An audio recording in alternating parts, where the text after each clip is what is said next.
Sebelum Anda melakukan kegiatan coaching, saya sebagai pengamat akan menyampaikan dulu kepada Anda terkait dengan kompetensi inti yang harus dipenuhi pada saat kita melakukan coaching. Ada beberapa kompetensi yang harus Anda penuhi ketika nanti akan melakukan coaching. Yang pertama, presence atau kehadiran penuh. Kemudian yang kedua, Anda harus mendengarkan aktif coach Anda. Kemudian yang ketiga, yang tidak kalah pentingnya, Anda harus menanyakan pertanyaan-pertanyaan yang berbobot. Itu terkait dengan kompetensi. Dan tentunya kesemuanya itu dilakukan sesuai dengan alur cerita. Ya, itu yang mungkin penting yang saya sampaikan kepada Pak Sandi terkait dengan kegiatan Anda nanti pada saat melakukan coaching. Oke, sebelum saya mengakhiri untuk percakapan ini, ada mungkin Pak Sandi yang perlu ditanyakan? Cukup ya? Oke, selamat untuk kegiatan coaching Anda, mudah-mudahan sukses.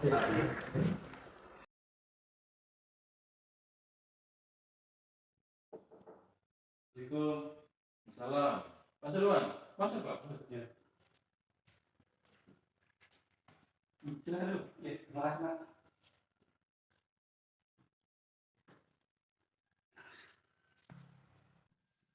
Apa kabar Mas Irwan?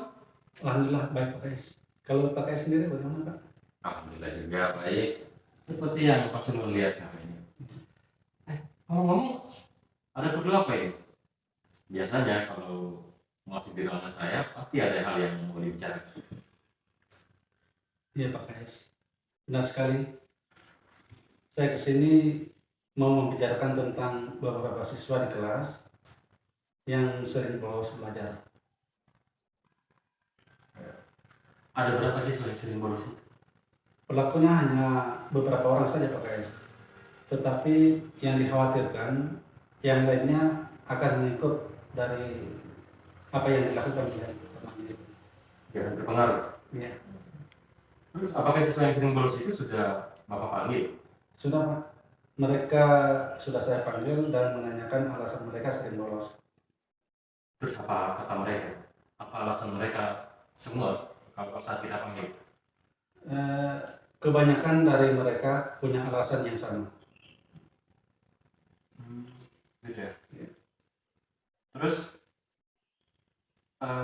alasan apa yang mereka sampaikan sama Bapak waktu Bapak panggil mereka bolos? Ada siswa yang sering bolos karena terlambat di jam pembelajaran pertama, sehingga dia ikut temannya yang tidak masuk. Ada siswa yang sering bolos karena dia mengantuk juga dan memilih untuk pulang. Selain itu ada juga siswa yang sering bolos karena mengikuti temannya yang punya motor karena dia numpang sama dia, sehingga dia tidak ikut. Maka dia memilih jalan kaki pulang ke rumahnya yang jaraknya cukup jauh. Seperti itu. Selain itu ada lagi yang permasalahan yang siswa yang Bapak dapatkan di kelas? Sejauh ini hanya itu saja Pak Kais. Oh ya, ada lagi Pak Kais. Ada siswa yang sering bolos karena pergi bermain game online karena sekarang sudah zamannya main game online, sehingga dia terpengaruh. Tempatnya di belakang kantin, sehingga dia tidak menyadari kalau sudah jam pembelajaran itu dimulai karena asik bermain game bersama dengan teman-teman. Ya, memang itu tidak bisa dibiarkan. Harus memang dilakukan pembinaan supaya mereka tidak melakukan yang lain. Terus saat Bapak panggil siswa-siswa itu, apa yang Bapak sudah sampaikan sama mereka? Yang sudah saya sampaikan, saya mengidentifikasi alasan-alasan dari masing-masing siswa itu yang sering bolos. Saya memotivasi mereka bahwa perbuatan mereka itu tidak baik, akan merusak dirinya sendiri dalam pembelajaran. Saya juga mengingatkan bahwa semester ini adalah semester untuk peningkatan kelas sebagai penentu untuk naik kelas ke jenjang berikutnya. Terus selain itu apa lagi yang Bapak sudah lakukan? Selain itu yang saya lakukan, saya mengambil nomor kontak daripada orang tuanya masing-masing. dan menghubunginya dan mengajak untuk bekerja sama untuk membina anaknya. Alhamdulillah semua yang saya hubungi merespon dengan baik dan menyatakan untuk melakukan pembinaan terhadap anak-anak mereka di rumahnya masing-masing. Begitu ya. Ya, Pak. Tindakan itu yang sudah Bapak lakukan itu bagus sekali. Lalu bagaimana dengan guru yang lain yang mengajar di kelas itu? Baik Pak, terkait dengan teman guru yang lain yang mengajar di kelas itu juga mengeluhkan hal yang sama. Ya. Dengan saya yakini bahwa siswa sering bolos. Jadi mereka juga mengeluhkan hal yang sama dengan Pak Subhan. Iya. Berarti itu harus segera diatasi. Terus apa rencana Pak Subhan terkait dengan masalah ini? Kalau terkait masalah ini yang saya rencanakan itu setelah kami berbincang-bincang dengan teman-teman guru yang mengajar di kelas itu dan saya membahas tentang masalah yang sering bolos anak itu, kami menemukan bahwa yang sering bolos karena di rumahnya sering bermain game sampai subuh mereka main. Makanya kalau datang di sekolah masih mengantuk. Ada juga siswa yang bolos karena tidak tidak tertarik dengan model atau model pembelajaran yang dibawakan oleh guru itu. Maka saya dengan teman-teman guru yang sedang mengajar untuk menyusun perangkat pembelajaran yang berbasis game. Seperti itu. Oh, jadi Pak Subhan dengan teman-teman guru yang lainnya sudah membuat rencana pelaksanaan pembelajaran yang berbasis game online. Iya. Itu, wah, itu bagus itu. Bagus itu Pak Subhan. Silakan Bapak dan guru yang lainnya untuk menyusun rencananya. Lalu kemudian ingat sesuai dengan kebutuhan siswa yang terintegrasi dengan teknologi. Karena memang pembelajaran sekarang ini harus terintegrasi dengan teknologi supaya anak-anak lebih tertarik untuk belajar. Iya Pak. Saya dan teman-teman saya sudah mengerjakan itu. Dan setelah selesai nanti kami dengan teman-teman yang lain akan datang ke Pak KS meminta saran terkait dengan perangkat yang telah kami buat. Ya, itu bagus. Terus kira-kira kapan kalian bisa melihat perubahan siswa dari hasil pembinaan yang Bapak Subhan lakukan tadi? Kalau persoalan itu kesepakatan saya dengan anak-anak. Saya berpikir mungkin sekitar 1 bulan ini, tetapi setiap minggu saya akan mengevaluasi perkembangannya.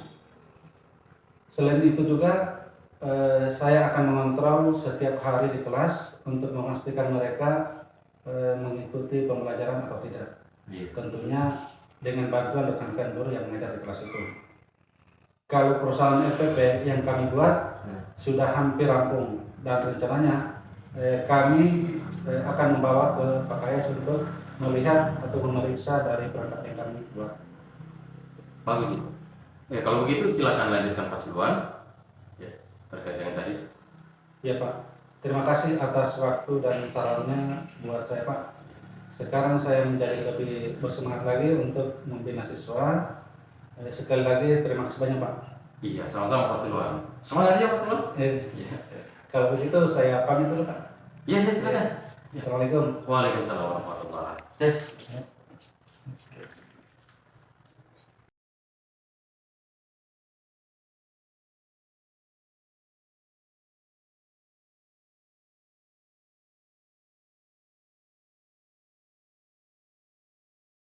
Oke, Pak Sandi, Anda sudah melakukan percakapan coaching yang sangat alot tadi. Saya perhatikan, saya sebagai pengamat ya, sudah mengobservasi apa yang Anda lakukan tadi.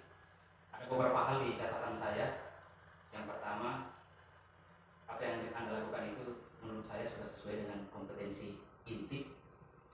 Anda sudah memenuhi preset kehadiran penuh. Saya melihat betul tadi Anda bertatap mata dengan kunci Anda. Kemudian yang kedua, mendengarkan aktif. Saya juga mendengar tadi Anda selalu mengulangi apa yang disampaikan oleh kunci Anda. Kemudian tentunya percakapan Anda itu disertai dengan pertanyaan-pertanyaan yang berbobot.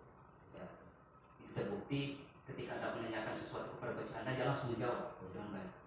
Itu sudah terpenuhi terkait dengan kompetensi. Kemudian alurnya juga sudah sangat sesuai dengan alur Tirta. yang memang betul-betul sebagai suatu arah dari percakapan coaching. Jadi kesimpulan saya, apa yang Anda lakukan tadi sudah sangat baik sekali. Ya. Tapi tentunya mungkin sebagai coach mungkin ada hal yang perlu Anda tingkatkan terkait dengan masalah yang kira-kira apa yang Anda akan tingkatkan untuk percakapan coaching selanjutnya. Kayaknya harus saya lebih pandai lagi untuk menggali potensi coach saya, supaya potensi-potensi itu saya bisa lebih berdayakan lagi. Iya, bagus sekali. Memang menggali potensi itu sangat penting untuk mencapai ide itu.